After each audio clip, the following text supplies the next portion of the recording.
Значит, почему я здесь? Наверное, потому что, значит, мне не все равно, что у нас происходит в стране. Потому что я хочу жить в этой стране, я не хочу отсюда уезжать. Я хочу, чтобы здесь жили мои дети и внуки. Я хочу, чтобы эта страна была страной, в которой могли жить хорошо все ее жители, а не только кучка из нескольких процентов людей. Я сюда пришел, потому что я поддерживаю гражданские инициативы и те движения протестные, которые происходят в Москве сейчас. Мне кажется, очень важным быть здесь и сейчас. Это что-то актуальное и важное. В такие дни невозможно находиться где-либо, кроме как здесь, если ты вообще беспокоишься о ком-то, кроме себя. Поэтому я здесь. Я была 6 мая на Болотной площади. Я видела, что там вытворял ОМОН, как опиздюлялись очень многие люди, которые просто с ними этого не должно было случиться. И в том числе очень много моих знакомых и товарищей. И это, конечно, было вопиюще. И потом этот лагерь возник здесь абсолютно стихийно. И я поняла, что я просто обязана быть здесь. Ну, просто потому что каждый порядочный, нормальный человек должен это поддерживать и быть здесь. Сегодня я воздушных шариков купил, полечу на них с чудесной страной. Буду глотать, буду в землю нырять и на все вопросы отвечать. Я считаю, что все люди, которые солидарны с теми протестными требованиями, которые звучали в последние несколько месяцев, должны приходить в лагерь Окупай Абай, занимать площади городов и мирным способом максимально пытаться обострять ситуацию и доносить до власти необходимость социальных реформ и необходимость каких-то серьезных политических изменений. Я участвую в общегражданских протестных акциях, потому что мне не нравится, как устроено наше государство, что оно игнорирует меня и мои права, мои потребности и там, интересы, права и потребности моих близких. Я участник Отечественной войны, длинную жизнь прожила. Мне исполнилось 90 лет. Что меня заставило сюда прийти? Я пришла, анализирую жизнь, как власть себя ведет, в том числе Путин, Медведев. Власть преступная, как я считаю, они на обмане, на лжи живут, на народные деньги. С учетом того, что народ объединяется, вышли сюда мои дети, внуки, я беспокоюсь, какое будущее после нас остается, после нас. Меня этот вопрос волнует. Меня сюда привело несогласие с тем, как власть в России относится к своим собственным гражданам. И вот я был на Болотной площади 6 числа, после этого участвовал во всем том, что сейчас некоторые люди называют беспорядками. И я считаю, что такое отношение полиции к людям, пришедшим выразить свое мнение, абсолютно недопустимо. Поэтому я здесь. Меня сюда привело мое желание изменить эту страну, потому что митинги, все прошедшие митинги власть проигнорировала, и стало понятно, что митинговая форма, видимо, для властей не работает, они не хотят начинать никакой диалог, поэтому я пришел сюда, и я активно буду принимать участие, и думаю, что в том числе иногда оставаться здесь на ночь, потому что я уверен, что здесь на основе этого может родиться настоящее протестное движение. Здесь собрались люди, которые ищут формы цивилизованного протеста против беспредела нынешней власти. Я здесь, потому что я вижу, что Россия все быстрее и быстрее превращается в страну третьего мира. Я вижу, что режим политический все быстрее и быстрее эволюционирует в сторону того, что мы видели в Латинской Америке при Пиночете. Потому что я в полной мере разделяю требования протестных митингов зимы и считаю, что мы должны что-то делать для того, чтобы выразить свое отношение, привлечь новых людей и добиться выполнения этих требований.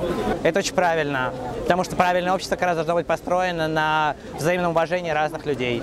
оно происходит естественно, без давления откуда-то сверху каких-то конкретных лидеров. И здесь собираются люди не потому, что они любят кого-то конкретного, а потому что они граждане, которые уже выросли из обычных жителей какого-то места. То есть в нашей стране, в Москве нет публичных мест. То есть это попытка отвоевать public space у власти, которая не разрешает гулять по городу, собираться, говорить о политике, спорить, дискутировать. То есть возможность дискуссии между людьми, между человеком и властью зарождается именно здесь. Мы в состоянии сами выбрать свою власть, и я думаю, мы в состоянии сами обустроить свою страну. Я думаю, что это прекрасно. Нам столько лет говорили, что мы тупые, что мы аполитичные, что мы не можем ничего решить, и люди показали, что на самом деле далеко не так, что люди прекрасно понимают, что происходит в стране, что люди не согласны с этим, и поскольку у нас нет никаких способов обратной связи с этой властью, это единственный способ донести наше мнение до тех людей, которые считают, что они вправе определять нашу судьбу. Это способ взаимодействия людей. Это уникальный опыт самоорганизации, саморегулирования, ответственности. Это опыт преодоления страха до некоторой степени, особенно в начале. И даже если нас отсюда погонят, даже если это закончится, я думаю, что в памяти людей останется это, и это не закончится, и мы будем приходить и собираться в разных других местах. Наиболее важным, я считаю, происходящее в лагере ассамблеи, потому что, по моим ощущениям, это вещи, которые действительно реально субъективируют и политизируют людей в хорошем смысле. И это те события, которые войдут я верю, войдут в жизнь и этих людей, и нашей страны. Поэтому я считаю, что вот эта часть этого лагеря – это самое лучшее. Об этом пока только можно говорить, и этим пока еще плотно никто не занимался. Этим только предстоит заняться. Всем лучшим людям России, которые здесь собираются, нужно наработать концепцию будущего развития страны, план будущего страны. Вот. Мы видим, как сюда приходят люди с разными инициативами. Вот. Мы видим, как они самоорганизуются. Мне кажется, за самоорганизацией будущее движение. Полностью отстранены от гражданской власти. Нас полностью лишили возможности влиять. У нас нет самоуправления. У нас совершенно неподотчетные структуры власти. И, в общем-то, у нас строится феодальное государство. Я против этого. Я думаю, что многие люди согласны со мной.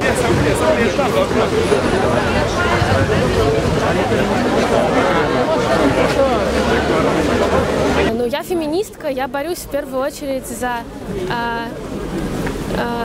мир без патриархата, за гендерное равенство. Которую я бы хотел видеть, безусловно, некое новое свободное общество, которое, я уверен, будет неким вариантом экосоциализма с максимально демократической формой принятия решений. Я борюсь за свободу, за равенство, за солидарность, за анархию, за мир без властей и начальников. Я борюсь за гражданское общество в нашей стране, за демократию. Хотим жить не в стране лжи, а в настоящей демократической стране. Величие страны в качестве жизни людей, в уважении к их личности, в их возможностях к собственному развитию – это совершенно очевидные вещи, это не какая-то фантастика.